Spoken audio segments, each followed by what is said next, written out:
ఎవరు గురూజీ? ఇందులో మన విక్రమ్కి సూట్ అయ్యే అమ్మాయి లేరు. ఎవరూ లేరు. నీ వెతుకులాట చాలు దిగ్విజయ్. నీ ప్రయత్నాలకి మిగిలి ఉన్నది కేవలం 10 రోజులే. గుర్తుంది కదా? గుర్తుంది గురూజీ. అలా అయితే ఎందుకు ప్రయత్నాలు సఫలం కావడం లేదు? విక్రమ్ పెళ్లి విషయంలో నేను శక్తికి మించి ప్రయత్నం చేస్తున్నాను గురూజీ. కానీ ఒక చిన్న సమస్య ఉంది. సమస్య ఏంటది? అది మీకు ఎలా చెప్పాలో నాకు తెలియడం లేదు. మీ ఆజ్ఞ మేరకే నేను వాడికి అమ్మాయిని చూస్తున్నాను. కానీ వాడు ఆ శివానితో తిరుగుతున్నాడు. శివానీనా? ఎవరది? అదే గురించి ఆ రోజు మా ఇంటికి పూజకు వచ్చింది కదా, మీరు ప్రేమలో ఉన్న నాగిని అవ్వచ్చు అని సంశయించారు. తర్వాత కాదు అన్నారు. ఆ అమ్మాయితోనే బాగా తిరుగుతున్నాడు గురూజీ.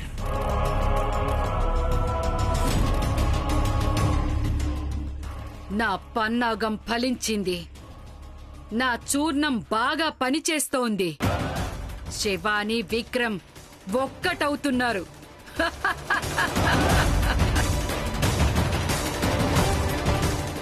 ఎందుకు గురూజీ ఏం మాట్లాడటం లేదు?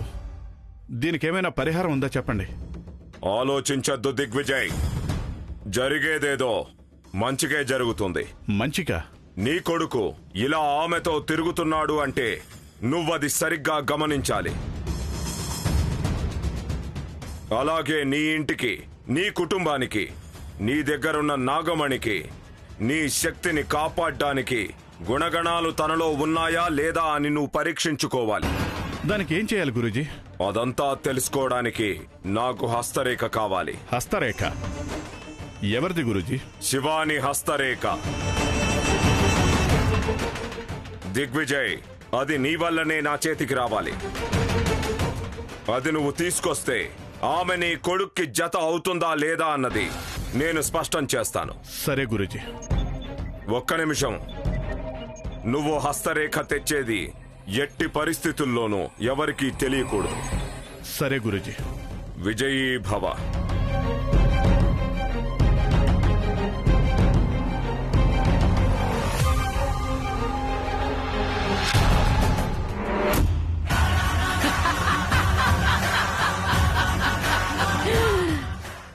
వెళ్ళు విజయ్, వెళ్ళు. సాధ్యమైనంత త్వరగా శివాని హస్తరేఖ నా కైవసం అయితే అంతా నా చేతిలోనే ఉంటుంది. ఆ హస్తరేఖలోనే అంతా ఉంది. నా మనవడికి అంత మంచి జరుగుతుంది.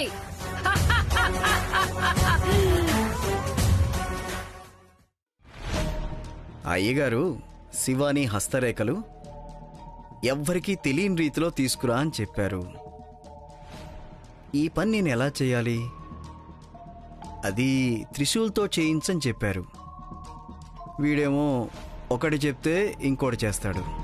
త్రిశూల్, ఇట్రారా. చెప్పండి నాన్న. నువ్వు పని చేయాలి. చెప్పు నాన్న, అదేంటో నేను చేస్తాను. అయ్యగారు బిజినెస్ స్టార్ట్ చేసి 25 సంవత్సరాలైంది. సిటీలో ఉన్న బిజినెస్ మెన్లందరికీ గిఫ్ట్ ఇవ్వడానికి ఆలోచిస్తున్నాడు. ఎలా అంటే బిజినెస్ మెన్ల హస్తరేఖలు అచ్చు వేయాలి. అవన్నీ అచ్చువేసి గిఫ్ట్ ఇవ్వాలని అయ్యగారు ఆలోచన. అబ్బబ్బబ్బబ్బబ్బబ్బా, డబ్బులుంటే ఏమైనా చెయ్యొచ్చు. బంగారం అచ్చు వేయించచ్చు, బిస్కెట్ ఇవ్వచ్చు. ఏయ్, అయ్యగారి దగ్గర డబ్బుంది, ఇస్తారు. ఏంటి తప్పు? తప్పేమీ లేదండి. మన రాతలో ఏం రాసిలేదు కదా, అందుకే మాట్లాడే అర్హత మనకి లేదు. చూడు మధు, నేను త్రిశూల్కి ఏదో పని చెప్పాను. నువ్వు మధ్యలో వచ్చి డిస్టర్బ్ చేయకు. నువ్వు చెప్పు నాన్న, నేనేం చేయాలి? చూడు, నువ్వు శివాని హస్తరేఖ కలెక్ట్ చేసి నాకివ్వు. ఇదే నీ పని. శివానిదా? అవును. ఆహా, ఇది లక్ అంటే. ఇంటి కోడలికి దగ్గరగా పంపిస్తున్నావు కదా నాన్న. చెప్పు, నీ వల్ల అవుతుందా? ఏంటన్నా, నీ కొడుకు మీదే నీకు డౌటా? చీటికేసే లోపు చేసేస్తానుగా. కానీ ఒక విషయం రా, ఇది సర్ప్రైజ్గా ఉండాలి. ఎవ్వరికీ ఈ విషయం తెలియకూడదు. నువ్వేం టెన్షన్ తీసుకోకు నాన్న, నువ్వు దాని సంగతి మర్చిపో. నాకు చెప్పావు కదా, పని అయిపోయిందనుకో. ఇదే గోల్ అయిపోయింది. ఏయ్, ఏంటే రామాయణం ఇది? ఏదో త్రిశూల్కి పని చెప్తే దానికి అడ్డొస్తావు. ఏయ్ త్రిశూల్, వెళ్ళు నువ్వు. ఇలాగే మాట్లాడి మాట్లాడి తండ్రి కొడుకులు నన్ను చంపేస్తున్నారు. హే, నిన్నెవరే చంపేది? నువ్వు మాట్లాడి మాట్లాడి మమ్మల్నే చంపేస్తున్నావు.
నమస్కారం మేడం. మీతో మాట్లాడేద్దామని వచ్చాను. ఆహాహా, ఎంత బాగుందో, పండగ వాతావరణంలో ఉంది. ఏంటి, ఏదైనా పండుగ ఉంది ఇవాళ? లేదు కదా. పండగ ఉంటే మా అమ్మ నన్ను ఇక్కడ రానిస్తుంది అసలు. ఏంటి మేడం, ఏంటి స్పెషల్? పండుగ అన్న భావన మనసులో ఉంటే చాలు, హ్యాపీగా ఉండి ప్రతిరోజు పండుగ చేసుకోవచ్చు. వా కరెక్ట్ మేడం, కరెక్ట్. హ్యాపీగా ఉంటే ప్రతిరోజు పండగే. కానీ మీరు హ్యాపీగా ఉండడానికి కారణం ఏంటి? మనల్ని ఒకరు హ్యాపీగా ఉంచడానికి ప్రయత్నిస్తుంటే ఆ కారణం చాలదా మనం హ్యాపీగా ఉండడానికి? ఇదేంటిది, డైరెక్ట్గా నా గురించే చెప్తున్నట్టుంది. వావ్ వావ్, సరే అర్థమైంది. కానీ మీరు ఎవరి వల్ల హ్యాపీగా ఉన్నారు, వారికి ఈ విషయం చెప్తే వాళ్ళు ఇంకా హ్యాపీగా ఫీల్ అవుతారు కదా. ఏమంటారు? చెప్పాలనుకుంటే చెప్పొచ్చు, కానీ మనం ఏంటో తెలిసిన వారికి మళ్ళీ చెప్పే అవసరం లేదు కదా. నాకే డైలాగా, నా మీద ఇంత లవ్ ఉన్నా నోరు తెరిచి చెప్పడానికి సతాయిస్తుంది. ఉండు.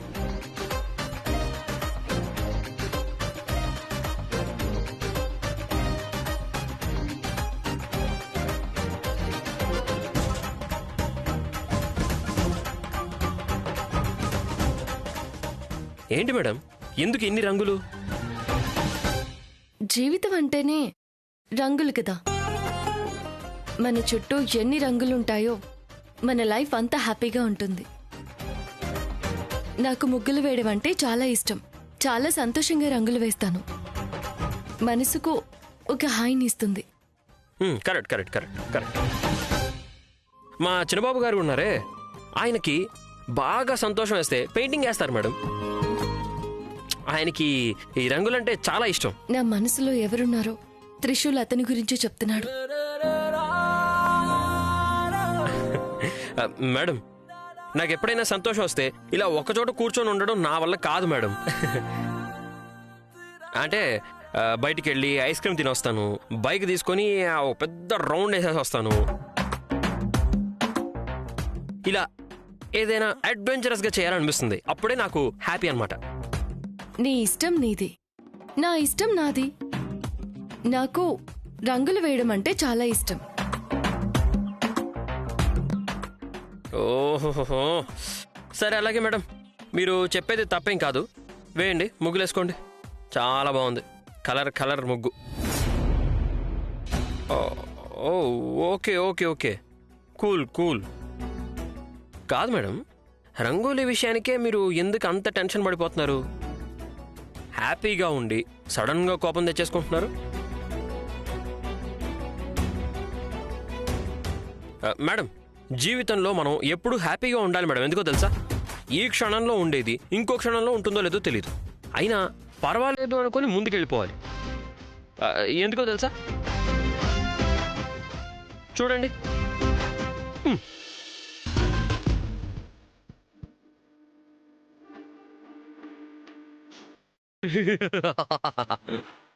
Trishul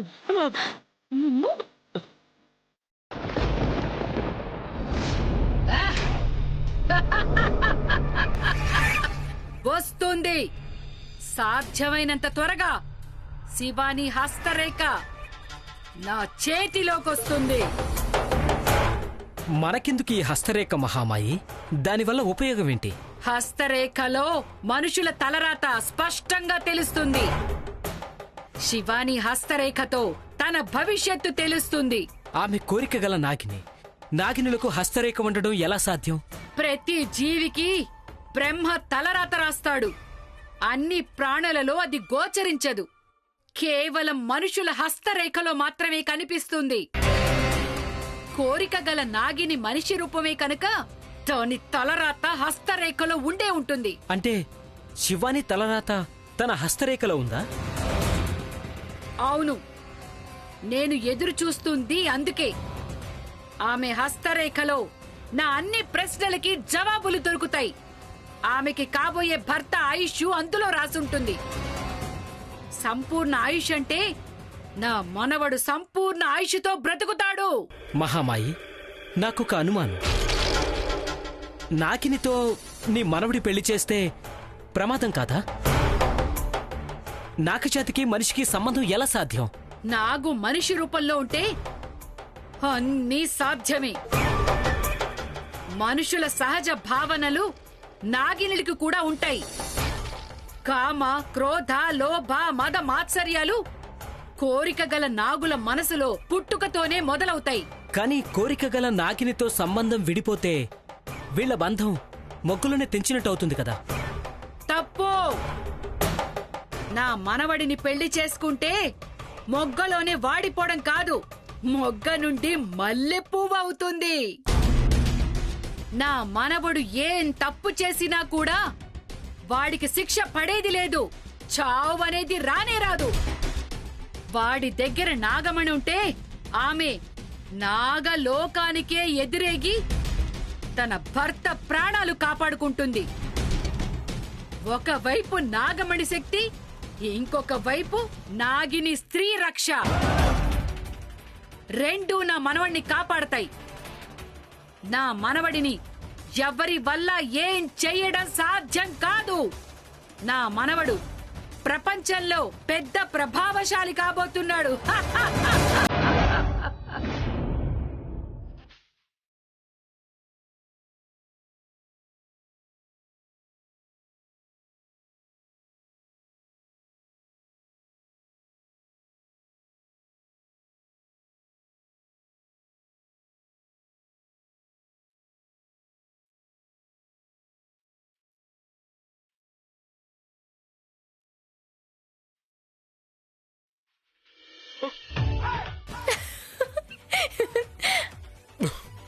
I'm sorry. Calm down. Sorry, Trishul.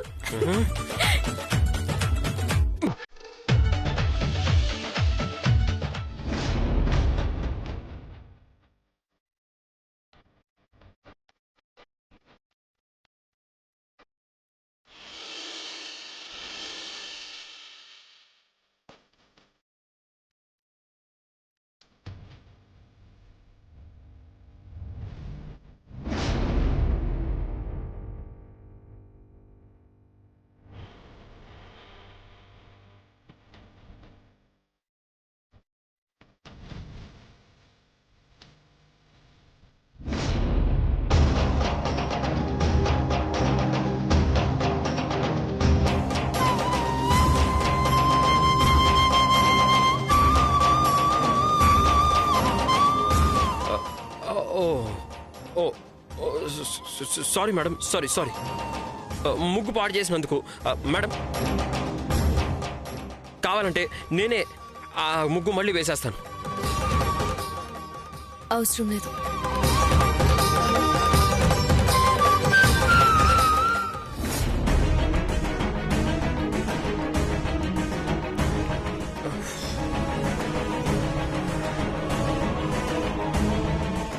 Sorry madam, మీకు చెప్పకుండా మీ హస్తరేఖ తీసుకున్నాను.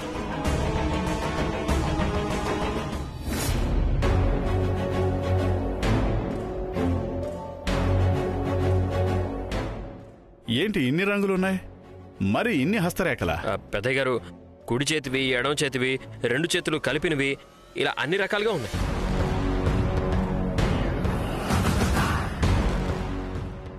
ఇదెలా సాధ్యమైంది? నువ్వు హస్తరేఖలు కలెక్ట్ చేసింది ఆమెకు తెలియదు కదా? నో ఛాన్స్ అయ్య గారు. నేను ఒక మంచి ఐడియాతో తను రంగు వేస్తున్నప్పుడు ఆ రంగులు చల్లుతూ ఉంటుంది కదా, అప్పుడు నా టీషర్ట్ మీద ముద్ర వేయించుకున్నాను.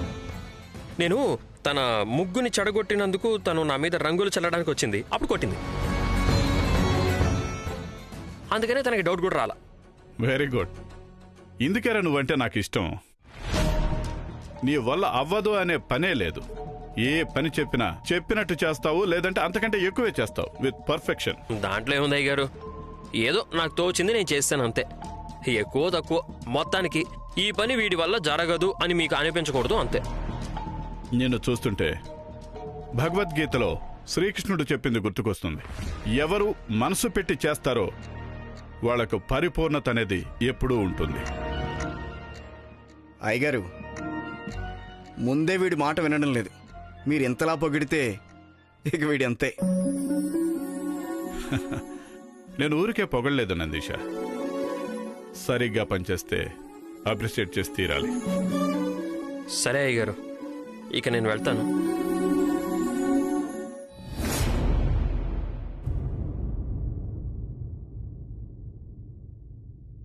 అయ్యగారు, నేను ఒక తప్పు చేశాను. ఆ విషయాన్ని మీ దగ్గర దాచాను. నన్ను దయచేసి క్షమించండి అయ్యగారు. రేయ్, ఏం చేసావురా? అయ్యగారి దగ్గర ఏం దాచావు? ఏ నందీష, కూల్.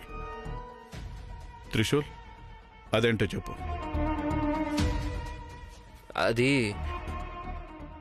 అదే ఆ రోజు చిన్నబాబు గారికి పాలు ఇవ్వమని చెప్పారు కదా, అది కొంచెం చేయి జారి కింద పడిపోయాయి.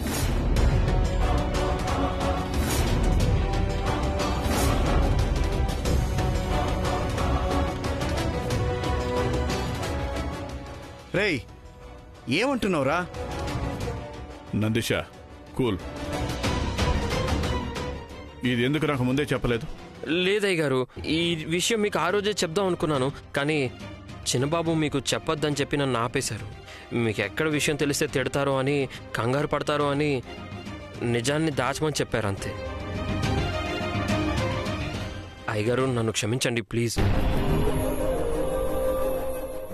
చాలా గిల్టీగా అనిపించింది. ఇప్పుడు చూడండి, అన్ని నిజాలు మీకు చెప్పేశాను కదా, నా మనసు కుదిరిపడిపోయింది. దయచేసి నన్ను క్షమించండి అయ్యగారు. పర్వాలేదు.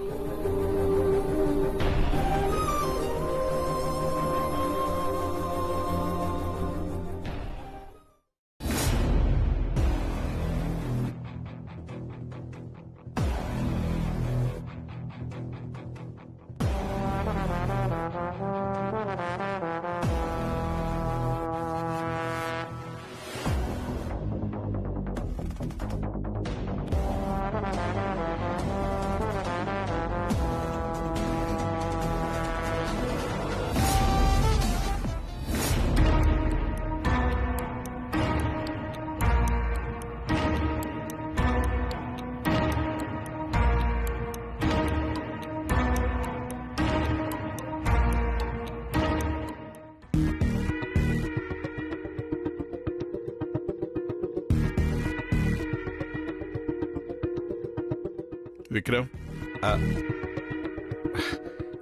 డాడ్, మీరెందుకు వచ్చారు? పిలిస్తే నేనే వచ్చేవాడిని కదా. పర్వాలేదు, ఇవి తాగు.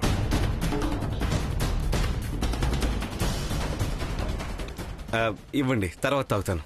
ఇప్పుడే నా కళ్ళ ముందే తాగాలి. తీసుకో. ఎందుకు డాడ్? ప్రశ్నలొద్దు, తాగు అంతే.